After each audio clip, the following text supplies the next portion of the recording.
Sup guys, it's Alex here, and welcome to a new Bracketology update. This one is as of April 14th, but I am recording this video on the 17th, and it is coming out to you guys on the 18th.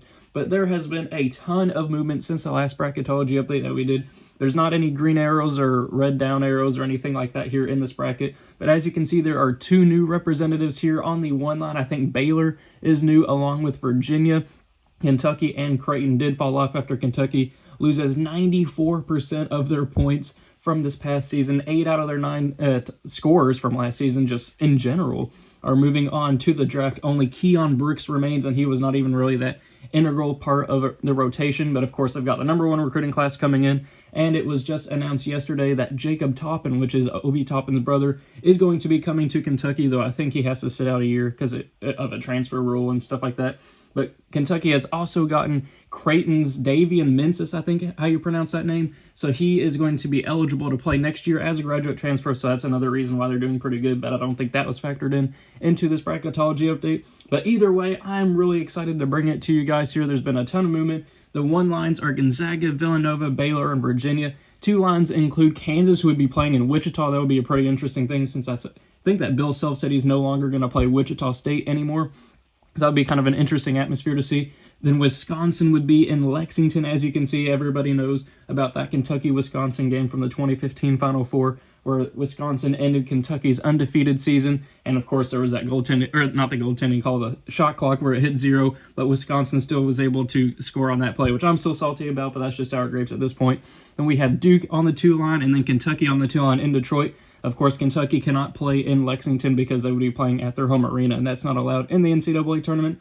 Then the 3 lines are Texas Tech, which is kind of a surprise to see, all the way up to a 3 line. I'm not sure why they were a 3 line at this point, maybe just because they have a ton of returning people. I haven't looked too far into it, but it's kind of a surprise, especially considering they were like a 10 seed or something like that in last year's projected tournament. Then we have Iowa, who would be playing in Lexington as well. I think Luka Garza's returning. I'm not 100% sure on that. Then we have Creighton and Michigan State. But I do just want to point out Michigan, who was probably the biggest loser of this offseason so far. They lost Isaiah Todd, which was a huge loss. He decommitted and said that he's going to go play overseas. And then there was somebody else who I cannot think of at this moment, but they lost 2 people who were supposed to be integral to next season's team. So that sucks for them, and I'll probably have them losing early on because of that. They'll still have a pretty strong team, which is why you can see them being a 5 seed here, but it's nowhere near what they were expecting going into the season. And I feel bad for those Michigan fans, but that's just how college basketball works. Welcome to the world of Kentucky, where all of your players leave after 1 season. We'll kind of see how that goes. But taking a look at the bubble here, last 4 byes are Colorado, Providence, Arizona, and Alabama. Last 4 in the play-in games are St. Louis, Seton Hall, Arizona State, and then NC State. First 4 out are Penn State, then Syracuse, Butler, and Clemson. And then the next 4 out are Marquette, Memphis, Utah, and Xavier. Memphis just lost out on a huge player and the nation's number 1 recruit, which was Jalen Green. He ended up going to the NBA, or not the NBL, the NBA G League on a $500,000 a year. It's like they're building this new program around him. So that's something to keep an eye on. He turned down both, I think it was Auburn and Memphis, though it was likely that he was going to Memphis. But now Memphis is definitely going to be out of the tournament for now, since they're losing a lot of their talent anyway, and they weren't going to make the tournament this past year, and now they lost their top recruit. It's kind of a weird situation there. But without any further ado, let's go ahead and get into my bracketology with the picks based off of this current bracketology. Now, a lot of these teams I don't know a whole lot about. I've been trying to read up a little bit more and get follow the transfers and get to know these teams a little bit better, which is there's still a ton of movement that can be happening before the season even starts, if the season does even start, with the current thing going around the world right now, which I can't mention on YouTube because of the demonetization. But there's still a tons of players who have put their name in the draft but could still withdraw if they haven't signed with an agent. There's still tons of time for that to happen. We still got to see how the whole NBA draft process is going to work, or even if it gets postponed, because there's been rumors of postponing the draft until late August if they restart the season, or the NBA season in June or early July, something like that. It's going to be really fluid to see what happens, and that's going to affect all the decisions and stuff. But without any further ado and that little explanation in there, let's go and get into this bracketology. So at first we have Gonzaga and Colgate. Obviously Gonzaga is going to win that one. We're not going to see a 16 seed over a 1 seed here. Then I'm going to go with Illinois beating Oklahoma here in the Classic 8/9. Then I'm going to go with my first upset here and go with Vermont. Vermont is one of those pesky teams who always gives a good challenge here in the first round. And then Oregon is losing Peyton Pritchard, and I think that N'Faly Dante guy, I think they still have a decent recruiting class coming in. but I think that Vermont could easily pull off the classic 12/5 upset here and beat Oregon. Then I'm going to go with New Mexico State actually pulling off the 13/4 here over San Diego State. I think San Diego State is losing Malachi Flynn. I may be wrong on that, and they may want to try to prove the doubters wrong in this coming season after not getting a chance to show that they deserved a 1 seed or possibly 2 seed, depending on how the bracket ended up shaking out last season. But I think that New Mexico State, who finished as one of the strongest teams in the nation, they finished on like a 20-game win streak or something like that. I think they'll get the victory there and move on to the next round to set up a 12-13 matchup. Then we have Rutgers here moving on past Alabama. I'm not sure if Geo Baker is going to be returning or not, but even if he does not, I think Rutgers can definitely get a win here over Alabama and get their best seed in the NCAA tournament as a 6th seed. Then we have Texas Tech moving on past UC Irvine. Indiana, I think, is going to be looking really strong for next year. They're going to move on past Colorado and then face Kentucky in the round of 32. Then for a spot in the Sweet 16, we do have the Fighting Mark Fuse and Gonzaga moving on past Illinois. Then I'm going to go with Vermont here moving on past New Mexico State and into the Sweet 16 as a 12 seed. Then I'm going to go with the Rutgers here pulling off the 6/3 upset, as I told you guys earlier. Not sure why Texas Tech is a 3 seed already. I got to read up more on them. But I think that Rutgers could pull off the 6/3, and you got to have fun with this at this point in the season. This isn't going to matter in the grand scheme of things, and so many things are going to change by the time that the 2021 NCAA tournament rolls around. And then Indiana and Kentucky, classic regional matchup here. These two teams haven't played in the regular season for a long time just because of bad blood brewing between the coaches and programs. But I'm going to go with Kentucky here moving on. They have the #1 recruiting class in the nation, and they're going to have Davian Mintz coming in. I think they can definitely get the victory there. Then for a spot in the Elite Eight, we do have Gonzaga here moving past Vermont, and then I'm going to have Kentucky as well moving on past Indiana, which sets up a really elite Elite Eight matchup between Gonzaga and Kentucky, and I am actually going to go with Kentucky moving on here. They have been reloading here in the offseason, and I think that they can definitely move on to the Final Four out of that region. They have the #1 recruiting class, and Terrence Clark did say that he was going to be coming back to Kentucky. He was one of like the top 5 recruits in the nation or something like that. He was rumored to be going to the G League or the NBL, kind of following the path of Jalen Green. But he said he will be sticking with Kentucky, and he's going to be teaming up with BJ Boston. I'm just so excited for this team next year. But then if we move down here to the next region, we have Virginia. Moving on past the winner of Southern Liberty, that one doesn't even really matter. Oklahoma State, I think, will move on past UConn.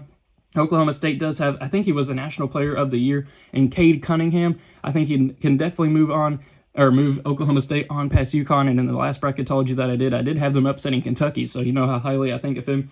Then I'm going to go with Michigan moving on here past Loyola Chicago. I really love Loyola Chicago, but they just don't have the same players and the same energy around that program that they did a couple years ago, and I think Michigan deserves to get a win after the offseason that they've had. And I do think that Houston will move on past South Dakota State. North Carolina with Roy Williams, I do think will move on past the winner of St. Louis and Seton Hall, which I think would probably be St. Louis now that Miles Powell is gone with Seton Hall. Michigan State, I do think will move on past Buffalo. Then we have Louisville moving on past USC, and then Kansas as well moving on past Montana. Then for a spot in the Sweet 16, we have Virginia and Tony Bennett moving on here. And I just realized I spelled Virginia wrong. I don't know what happened there.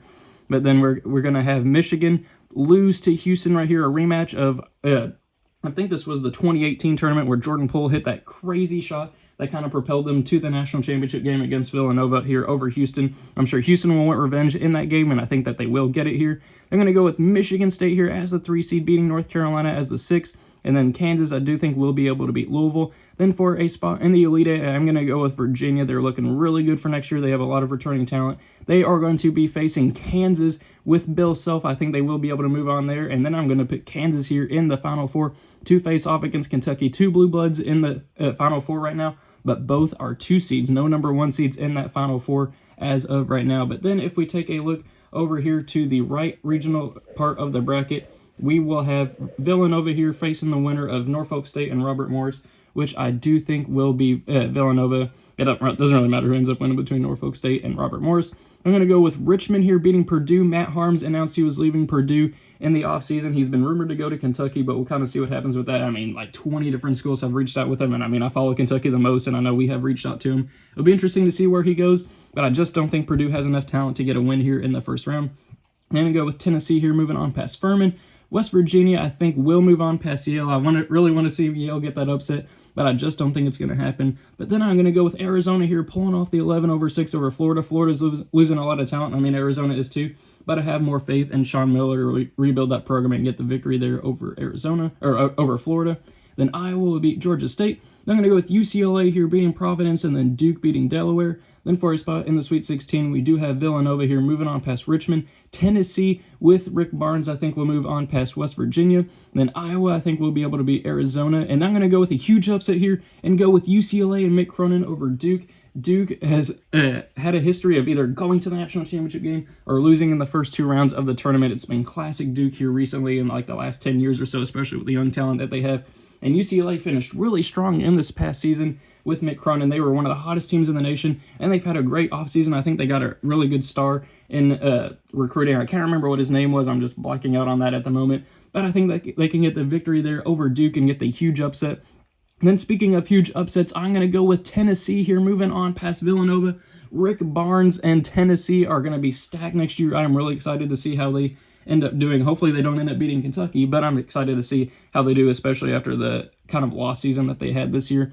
I'm going to go with UCLA moving on here as the 7/3. You guys know how much I really like UCLA this year. Again, as a Kentucky fan, it pains me to say that, but they are looking really strong. But then for a spot in the Final Four, I am going to go with Tennessee with Rick Barnes. I think they have something to prove next season and show that they weren't the pushover that they were this season. I think they move on to the Final Four as a 5 seed. So then if we go down to the last region over here, and again, I spelled Baylor wrong. I'm going to go ahead and put that A right there. Not sure what happened there. But we're going to have them beating Stephen F. Austin here in the first round. Stanford, I think, will lose to Arkansas. Arkansas actually has a really good recruiting class coming in. I think they're like a top 10 class or something, which is really good for Arkansas. I'll give them credit on that. I think they move on there past Stanford. They're going to go with Ohio State moving on past Western Kentucky. Florida State moving on here past Belmont. Texas, I do think will beat the winner of Arizona State and NC State, which I think would be NC State. Then Creighton falling to a 3 seed after being a 1 seed in the most recent one. I think that was because Mintz had ended up leaving that program. Then we have LSU moving on here past Miami. Miami, though, getting back into the tournament. They weren't even close this last year, so props to them for even making the tournament in this bracketology. Then we have Wisconsin here moving on past Winthrop. Then for a spot in the Sweet 16, we do have Baylor here moving on past Arkansas. Florida State, I do think, will be able to beat Ohio State. I'm getting to become a believer in Leonard Hamilton and the job he's been doing recently with that program. Then we have Creighton here moving on past Texas, and then Wisconsin moving on past LSU. And then in the Elite Eight, we will have the classic 1 versus 2 matchup here with Baylor and Wisconsin. I think these two teams are the strongest teams coming out of this region. Normally, I probably would have picked Creighton to move on as the 3 seed, but they did end up losing Mintz, and I think that Wisconsin would be able to beat them in that Sweet 16 matchup. But then for a spot in the Final Four, we are going to go with Baylor with our only 1 seed representative for that program. They have a ton of depth. I'm not sure which players are returning and which ones are moving on to the draft or graduating, but they are a really good team. I believe in Scott Drew. I think that they can make the Final Four. So then in the Final Four, Kentucky versus Kansas, I'm going to go with my Big Blue Nation and Kentucky moving on here to the national championship game. They will face the winner of Tennessee and Baylor, which I do think will be Baylor. And then why not give Baylor their due? Why not put them in as the national champion right there? And I'm sure if I pick Kentucky, a lot of people watching this video would be mad since I am a Kentucky fan and I'd be a homer for that pick. So I am going to go with Baylor here. They were really good. They had really good depth over the course of the season. They kind of fumbled down the stretch, but I think with some quality coaching over the course of the offseason and some improvement by everybody, just development-wise, I think that they could win the national championship and prove all the doubters wrong, because there were a lot of people doubting them near the end of the season, even if they were going to be a 1 seed. So there we have it. Thank you guys for watching. I hope you enjoyed it. Be sure to leave your own comments and thoughts and predictions in the comment section below. Let me know what you guys think of the bracketology and just the offseason in general, or even if the college basketball season as a whole is going to happen. Thank you guys for watching. I hope you enjoyed it, and I will see you all later.